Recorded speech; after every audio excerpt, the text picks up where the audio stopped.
What's going on, guys? It's the Week 8 recap. First of all, I apologize for not doing a recap last week. That loss took was just too painful. I just couldn't do it. This week, the loss is also painful. But I figure, you know what? A lot of you guys have worked harder than I have, so I owe it to you. So here we are, Week 8 recap. Um, so it is official. The downfall of MFCEO is in full swing. After starting out 4-1, I have lost three straight. 4-4, sitting right in the middle of the pack. Went from just a fantastic score to now having the second highest points against total on the season. Third highest points for total on the season. That's never a good combination. You never want to be at the top of both those lists. It's really frustrating. So congratulations, Mark. You are now cemented in first place in our division, um, with only 5 more weeks to go until the playoffs start, right? So if I think it's like 4 weeks of regular season. Playoffs start week 13. So I got a lot of work to do. My team just continues to just get hurt and stay hurt, unfortunately. So Mark crushed me, 133 to 81. Um, Thanks in large part to his defense and just basically every single person on his team scoring points, as opposed to my team, where two of my players didn't even play for an entire game. So that's frustrating. So next, moving on, Don't Panic beats up on Thunder Blender. Thunder Blender, they were trying. They were really trying to make it happen. Gronk came through with another great game, 11 points there. Um, but ultimately, Brady just got it done. Don't Panic continues to just ride DK Metcalf into, you know, the winning column. So Don't Panic sitting 4-4, right in the middle of the armchair quarterback division. Thunder Blender is now 3-5, just below me in our division. Next game, Horn Dogs pulls out another victory. Horn Dogs is now 6-2 at the top of the armchair quarterback division, beaten up on the Walking Dead. Now, one would have thought, wow, the Walking Dead really got the better end of the trade, the Devontae Adams Dalvin Cook trade, that they made, which arguable, but in this week, yes, they did. What did they do with it? Not enough. Um, 53 points for Cook.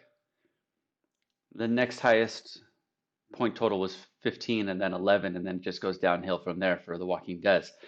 Meanwhile, Horn Dogs gets 41 from Mahomes and 26 from Adams and 15 from some guy named Travis Fulgham.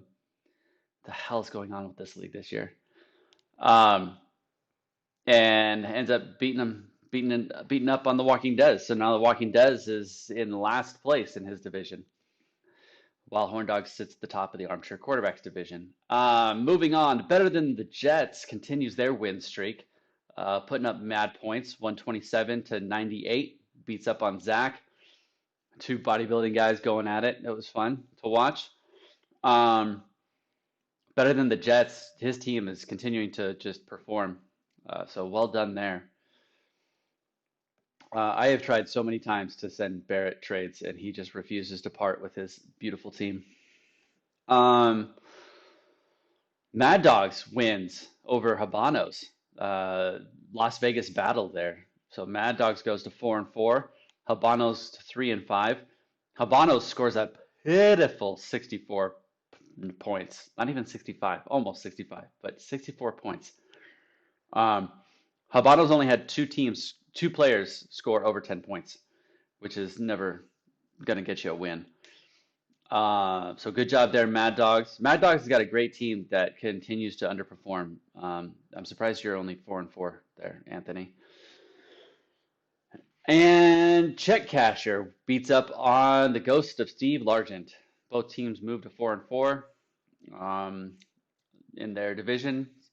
Check cashers two spots above Steve Largent just because of divisional record. 107.95 is the final score there. Nothing really to be said. Biggest disappointments of the week, I would say. Uh, Kenny Golladay, my guy, didn't even score a single catch, didn't record a single catch. He was out for half the game. Just ridiculous. And of course, we have to bring up George Kittle and the loss that that's going to have on this league as a breeze. You know, it's funny when I look at the count of who has been utilizing the IR slots and compare that to the standings, it's pretty 1-to-1. Um, Tons of Anarchy has put one player on IR. Horn Dogs has not put any players on IR. Um, and they're sitting at the top of the division. So clearly not getting hit by the injury bug nearly as bad as some of us. Steve Largent has used IR 11 times. I've used IR 7 times. Yeah, so some of us getting hit worse than others. Um, Looking ahead to week 8. Here we go, week 8. I have to go up against Horn Dogs. Shit, that's gonna suck. Um, yeah, that's really gonna suck. This is well, hopefully McCaffrey comes back this week, huh?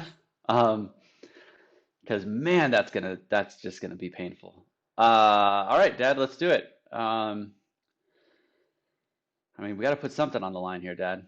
So you let me know what the bet's gonna be. Do you have, and you're not like none of your guys are at all like on buys or injured or anything. Like you're just like got full strength here. So this is gonna suck. Oh no, that's not true. You got Kareem Hunt and Travis Fulgham on buy, so yeah, it's still not gonna be enough. Shit. All right. So I'm going up against Horn Dog. I'm probably gonna get my ass kicked. Well, the Walking Des is going up against Thunder Blender. And who do we have? Hurt. And on buy, looks like the Walking Des, other than, oh no, he get hit. Mixon still hurt, and he's on buy, and Cooper Kupp is on buy as well. So we'll see how Gallup performs for him in his stead. Thunder Blender, no one really at all. Jarvis Landry, that's it. So I think that Thunder Blender will be just fine. That's going to be a good one. The Walking Dead at this point is 55% win probability. Next up, this league is a breeze against Tons of Anarchy. Somehow, Tons of Anarchy has a 1 point edge, which I don't understand that at all. This league is a breeze. Does not have George Kittle. He's got to find himself a new tight end. And Tons of Anarchy not getting hit with buys at all. So I think this one's in the bag for Tons of Anarchy. Better than the Jets, 61% win probability over Mad Dogs this week. Wow, that's crazy. Yeah, better than the Jets. Looking good. You got Robert Woods and AJ Green on bye, 2 players that are still listed as out for Sunday. So we'll see how that goes for him.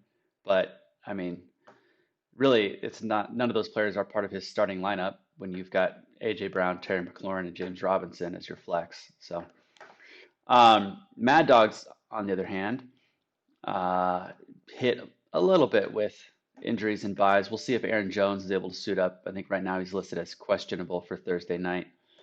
So we'll see. We'll see how that goes for Mad Dogs.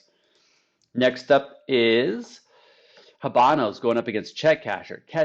Check Casher sitting at a 68% win probability over Habanos. Habanos getting hit with some buy issues. He's going to have to start Derek Carr, Kevin, or Kirk Cousins. That's disgusting to even say that. Um, and we'll see who he plugs in there in place of Rashard Higgins, who's on bye as well. Meanwhile, check casher, not really hit with anything. No major buys, no real issues, injury issues. So he's looking pretty good. Right now, Chris, you do have Jamal Williams in, who's not going to play on Thursday. He's out, so you're gonna have to replace him. Um, but other than that, yeah, definitely projected more points than Habanos. Next up, don't panic. 56% win probability over Steve Largent. Um, let's see here. No major injury concerns for don't panic. No major buy issues either. Steve Largent, on the other hand, is just got all sorts of injury concerns and buy issues. I mean, Miles Sanders. Let's look at this. Let's look at Steve Largent. Miles Sanders out. Nick Chubb, IR. Zach Ertz, IR. Deebo Samuel, out. Ugh. We only get 3 IR slots, man. You got 4 guys who are out. Not looking good for you, man. Sorry about that, John. All right, so looking through, it looks like Better Than the Jets have the highest projected total of the week. So we'll see if they continue their streak, just killing it. I did want to bring up that our trade deadline, I believe, is coming up. Let me see if I can find that.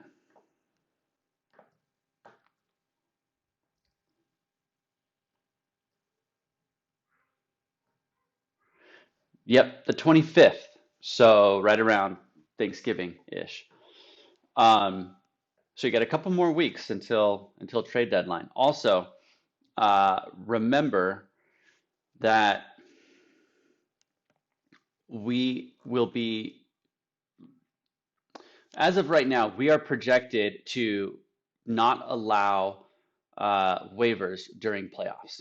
That's typically what we do. We tell you get your lineup all set for playoffs, and then during playoffs, there's no more waivers, no ad drops allowed in during playoffs. Um, because of COVID, I'm definitely open to change that rule. Um, but I need you guys to give me your input. So I'll create a poll. I'll send it out to everyone and see what you guys want to do.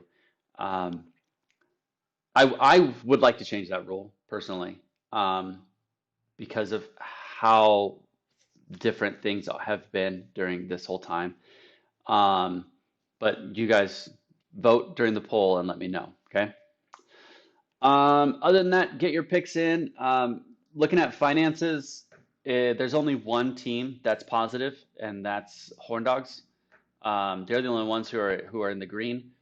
Everyone else is in the red. Some more than others, like Barrett. I mean, you're only $2 in debt right now, which is pretty sweet. And then there's other teams like Habanos who are $160 in debt because he's added to his fab budget quite a few times. Um, I noticed that a couple of us are getting pretty low, so if you do want to add more money to your fab, please submit it via PayPal and then shoot me a text, let me know. I don't get alerts on PayPal, which is why I asked you to shoot me a text and let me know. Um, so anyways, yeah, let me know how things are going. Good luck this week getting your waiver picks in, and we'll see you guys all later. Peace.